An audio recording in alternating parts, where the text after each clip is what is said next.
সকালে ফজরের নামাজের পরে ঘুমানো যাবে কিনা? ফজরের পরের ঘুমের যদি ফতোয়া দেই তাহলে বেশিরভাগ লোকই তো এখানে আসামির কাঠ গড়ায় দাঁড়ায় যাবে।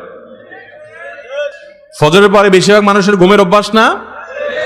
মাহফিলের মৌসুমে আমি পারি না, কিন্তু মাহফিলের মৌসুম বাদে বাকি সময় আমার বাসায় আমি আমার পরিবারের সদস্যদেরকে চেষ্টা করি রাত 10টার ভেতরে বিছানায় চলে যাওয়ার। এটা আজকাল সোনার হরিণ হয়ে গেছে।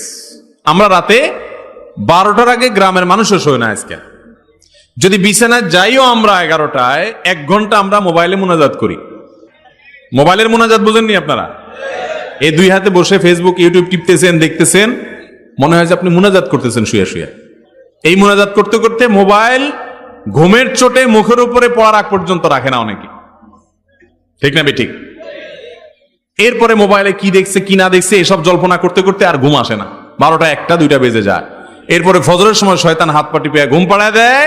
ফজরের পরে তার না ঘুমার উপায় নেই, কারণ রাত্রে ঘুমাইছে 3 ঘন্টা 4 ঘন্টা মাত্র।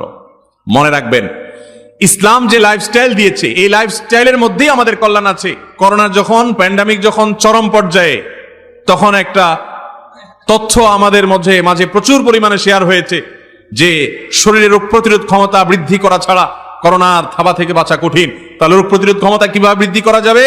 তার জন্য অনেক আমলের কথা, অনেক করণীয় কথা ডাক্তার সাহেবরা আমাদেরকে বাতাইছেন। এর ভিতরে একটা করণীয় হলো রাতে তাড়াতাড়ি ঘুমানো। রাত 10টা থেকে 2টার যে ঘুম, এই ঘুমটা আমাদের বডিতে ইমিউন এবং রোগ প্রতিরোধ ক্ষমতাকে শক্তিশালী করে।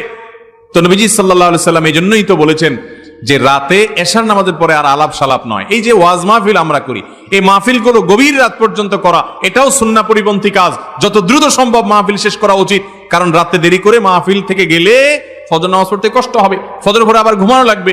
ফজরের পরে ঘুমানোটা হারাম না, ফজরের পরে ঘুমাইলে বড় কোনো গুনাহ হবে না, কিন্তু এটা অনুচিত অনুত্তম কাজ, সুন্নাহর খেলাফ কাজ।